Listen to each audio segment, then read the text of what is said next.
The recount for the 32nd State Senate is getting special attention in Vernon County.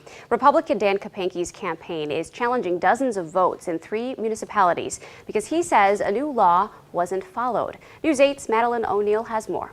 Lisa, the new state requirement says absentee ballots need a witness signature on the ballot's envelope. When you do in-person absentee voting, the witness is the clerk. And in the village of Genoa, the town of Kickapoo, and the town of Wheatland, the clerks didn't always put down their addresses.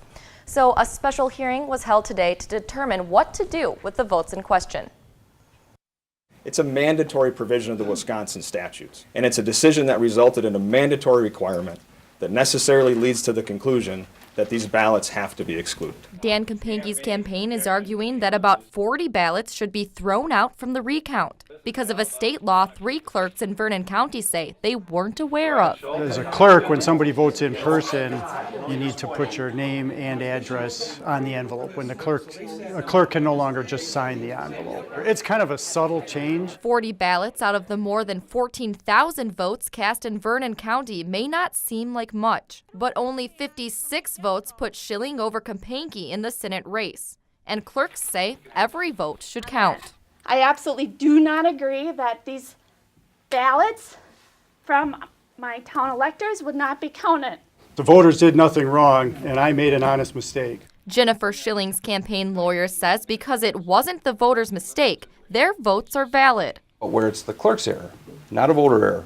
It's been consistent throughout Senate District 32. Those ballots are being counted. The final call came to the Vernon County Canvass Board. We made the decision that a lot of other counties have, and if they were witnessed by the clerk, if the clerk did it in their home or if they did it in the clerk's office, we would accept them without an address because the clerk is verifying it. But if they came by mail, they will probably be drawn down. The county clerk says this means he's confident nearly all the challenged votes will be counted. It's a decision that was very difficult because you also need to follow laws and rules, but at the same time, you don't want to disenfranchise a voter. Now, there are still 7 ballots in the town of Genoa that officials will verify to see if they were delivered directly to the clerk or by the mail. And if they were delivered directly to the clerk, they will stand. Okay. When do clerks expect to be finished counting all these ballots? Well, they've got a lot of work to do, but they expect to be done tomorrow by noon. And then Monday, they can start all over with a statewide presidential election recount. All right. Thank you so much, Madeline. You're welcome.